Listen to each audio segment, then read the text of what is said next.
பிடியதன் உருவுமை குலமிகு கரியது வடிகொடு தனதிடு வழிபடும் அவரிடர் கடி கணபதி வர அருளின் மிகுக்குடைய வடிவினர் பயில் வழி வளமுறை இறையே. ஈசனே சிவகாமி நேசனே என ஈன்ற தில்லைவாழ் நடராஜனுடைய திருவடி தாமரையை தொழுது வணங்கி தாழ் பணிந்து கண்மணியாக திகழ்கின்ற மாதாந்திர ஜோதிட நிர்வாகத்திற்கும் என்னை ஆதரித்து உணர்வோடு எனக்கு எல்லா வகையிலையும் ஆதரித்து என்னை மென்மேலும் உயர வைக்கின்ற கோடான கொடி நேயர் பெருமக்களுடைய திருவடி பாதம் வணங்கி இன்று நிகழும் மங்களகரமான பராபவ வருடம் பராபவ வருடம், அதாவது 15/5/2026 வெள்ளிக்கிழமை ஆகிய உத்தராயணமும் வசந்த ருதுவும் மங்களகரமான மாதமாக வைகாசி மலர்கின்றது. பேரே வைகாசி. இதை நம்ம முன்னோர்கள் மதுரை மாவட்டத்தில் சொல்லுவாங்க வைகைன்னு. நம்ம இப்போ கூட சித்திரை திருவிழா, மிகப்பெரிய ஆசியாவிலேயே மிகப்பெரிய திருவிழான்னு சொல்லக்கூடிய சித்திரை திருவிழா நடக்கும்போது கூட அந்த குண்டோதரன் எல்லா உணவுகளையும் சாப்பிட்ட பிறகு அந்த தண்ணி விற்கும்போது தண்ணி குடிக்கிறது தாகங்கும்போது அப்புறம் பார்வதி தேவியார் சிவபெருமான்கிட்ட போய் கேளு அப்படின்னு சொல்லும்போது சிவபெருமான் குண்டோதரனை கூட்டிகிட்டு கை வை அப்படின்னு சொல்லுவார். அங்கே கை வைப்பா உனக்கு தண்ணி வரும் அப்படிங்கிற பொருள் இல்லை, கை வை அப்படிம்பார். அங்கே கை வச்சோன்னே இறை அருளால் பீரிட்டு தண்ணீர் அடித்து கங்காதேவி எழுந்து அருள் கொடுப்பாள் குண்டோதரனுக்கு. அப்படிப்பட்ட சிறப்பு வாய்ந்த வைகை கைவை அதுவே மருவி வைகைன்னு மாறிவிட்டது. இதே போல் மதுரையில் இருக்கக்கூடிய, அதாவது மதுரை என்ற ஒரு மிகப்பெரிய திருத்தலத்திற்கு நிறைய பேர் இருக்குது, நிறைய பெயரெல்லாம் இருக்கின்றது. கூடல்மால் நகர் என்ற மதுரைக்கு அந்த வைகை மிக சிறப்பு. அப்படிப்பட்ட அந்த மருவி வந்தது போல் அந்த மதுரையில் கூடல்மால் நகர் இருக்கக்கூடிய தமிழ் மாதங்கள் 12க்கும் கிட்டத்தட்ட எல்லா வீதிகளிலும் அதனுடைய பெயரில் இருக்கின்றது. அதே போல் இந்த மாதம் மிக சிறப்பு பெற்ற வைகாசி பார்த்திங்களா, வைகாசி. அந்த வைகாசியை ஏன் மங்கள மாதம்னோட நம்ம சொல்லலாம். ஏன் மங்கள மாதம்னா காசு. என்ன மாப்பிள்ளை பொண்ணு பிடிச்சிருக்குதா, வைடா காசை. இதுதான் வைகாசி.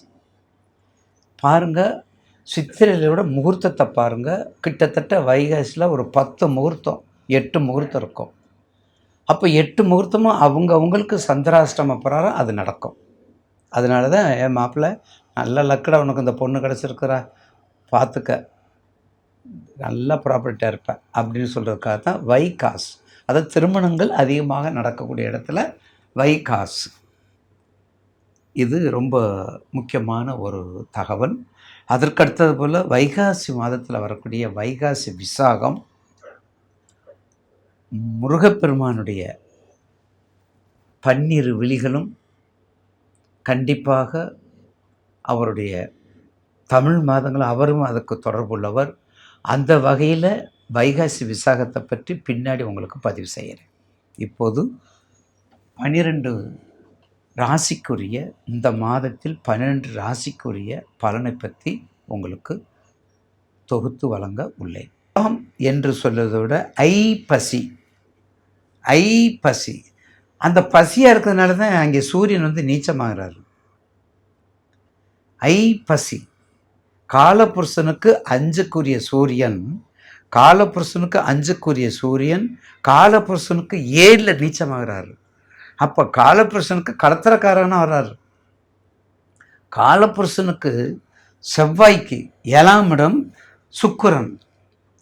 ஆனால் அது ஒரு வகையில் நாங்கள் எப்படி சொல்லணும், வசியத்துக்குரிய செவ்வாய் சுக்கிரன். ஆனால் எம்பெருமான் சூரியன் வர்றார். ஆக ஐப்பசி என்று சொல்வதும் போல துலாம் ராசி என்ன செஞ்சாலும் சரி, என்ன பேசினாலும் சரி, ஏய் உரைக்குதா உனக்கு உரைக்கலையா? பொன்னுச்சாமி, அடா கனிச்சாமி, அடா ராஜு, வாங்கப்பா, என்னப்பா பண்ணுறீங்க? நான் சொல்கிறது உரைக்குதா உரைக்கலையா?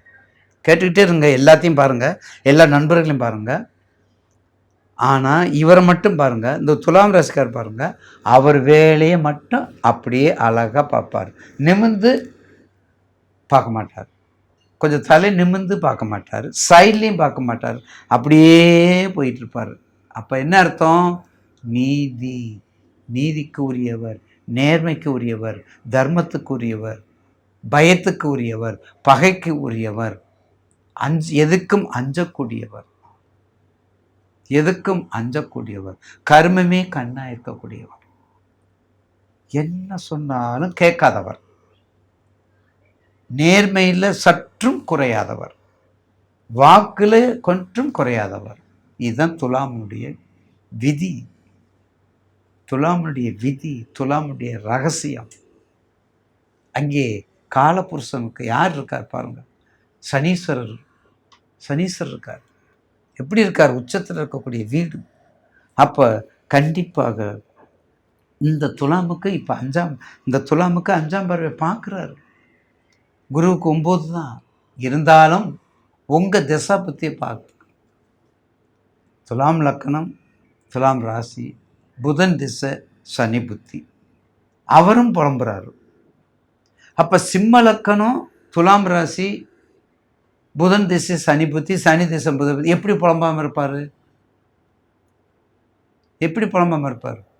துலாம் லக்கணம், துலாம் ராசி, நடக்கிற தசா புத்தி புதன் திசையில் சனி, இல்லைன்னா சனி திசையில் புதன். அப்படி நடக்கும்போது அவங்க என்ன பண்ணுறாங்க? புலம்புறாங்க. நாங்களும் மற்ற சொல்கிறோமே வரலேன்னு. ஆனால் இதே சிம்ம லக்கணம் சிம்ம ராசியாக இருந்தால் என்ன பண்ணுவாங்க? அவங்களும் புலம்புறாங்க. அப்போ என்ன செய்யணும்? அந்த சூட்சமத்தை பார்க்கணும். அப்போ சாரம் எப்படி இருக்குது, சாரபலம் என்ன செய்யுது, துலாமுக்கு எப்படி இருக்குது? அப்போ துலாம் ராசி நேருக்கு டெக்ஸ்டைல்ஸ் எடுங்க, மரங்கள் எடுங்க, துணி வகைகள் எடுங்க, இனிப்புகள் எடுங்க, பதார்த்தங்கள் எடுங்க, வியாபாரத்தை பண்ணுங்க, எல்லா வகையிலையும் சிறப்பாக இருப்பீங்க. குறிப்பாக எல்லா விதமான வண்டி வாகனம் அதையும் நீங்கள் பார்க்கலாம். வண்டி வாகனத்தையும் எடுத்துக்கிறலாம், செல்வாக்கோடு இருப்பீங்க. ஏற்கனவே துலாமில் கஷ்டப்பட்ட காலங்கள்லாம் மீறி இப்போ தான் ஓரளவுக்கு நல்ல காலங்களாக வந்திருக்கின்றது. அப்போ வரும்போது நிச்சயமாக ஒரு நல்ல மாற்றத்தை கொடுக்கக்கூடிய வைகாசி மாதம் உங்களுக்கு நல்ல மாற்றத்தை கொடுக்கும். சுக்கிரன் ஏற்கனவே கடக சுக்கிரன் வரப்போகிறாரு. கடக சுக்கிரன், அதுக்கடுத்தது சிம்ம சுக்கிரன் வந்துடுவார். அவரை உங்கள் ராசினார் மட்டும் கவனமாக வச்சுக்கோங்க. அடுத்து உங்களுக்கு நிச்சயமாக உங்களுடைய ராசிநாதன் உங்களுக்கு எடுக்க மாட்டார். சனி சம்பந்தப்பட்டது உங்கள் ராசிக்கு. சனி 6ல் மந்தன் இருந்தால், அப்போ 6ல் இருக்கிறதுனால பயப்பட வேண்டியதில்லை. அவரும் உங்களுக்கு எல்லா யோகத்தையும் கொடுப்பார். அதை விட பஞ்சமாசத்தில் ராகு இருக்கிறாரு. செல்வாக்கூட சுய புத்தி. உங்கள் தொழிலை மாற்றிக்கிட்டு கொஞ்சம் உங்கள் தொழிலுக்கு ஏற்றாப்பில் சப்போர்ட் பண்ணக்கூடிய, உங்கள் தொழிலுக்கு வரக்கூடிய சப்போர்ட்டாக இருக்கக்கூடிய வேறு தொழிலை எடுத்துக்கோங்க. இதில் மரங்கள்லாம் ரொம்ப உத்தமம். மரங்கள் சம்பந்தப்பட்டதெல்லாம் ரொம்ப உத்தமம் உங்களுக்கு. ஏன்னா உங்களுக்கு அழகு தானே, பேப்பர்ஸு, கட்டிங்கு, பெயிண்டிங்கு, அந்த அழகு சம்மந்தப்பட்டது, நல்ல வர்ணம் இல்லைங்களா, வர்ணங்கள், அந்த விளம்பரம் போர்டு, அழகு எங்கெங்கே இருக்குது, ஆபத்தை கொடுக்கக்கூடியது தான். ஆனால் நமக்கு வருமானம் அதில் தானே வருது. அதுக்காக செய்யாமல் இருக்க முடியுமா? கால தேச வர்க்கத்துவ ஜாதி மத பேத இடம் பொருள் ஏவம், அதை தெரிஞ்சுக்கிறோம். அதை தெரிஞ்சுக்கிட்டால் உத்தமம். அப்போ கன்னிராசி நேயர்களுக்கு அதில் இருக்கக்கூடிய தொழிலை சொல்லியாச்சு உங்களுக்கு. இந்த மாதம் நிச்சயமாக, இந்த மாதம் இல்லை, அடுத்த மாதமும் சிறப்பு தான். தசாபுத்தியை மட்டும் சப்போர்ட்டாக வச்சுக்கோங்க. நிச்சயமாக ஒரு நல்ல எதிர்காலம் உண்டு உங்களுக்கு.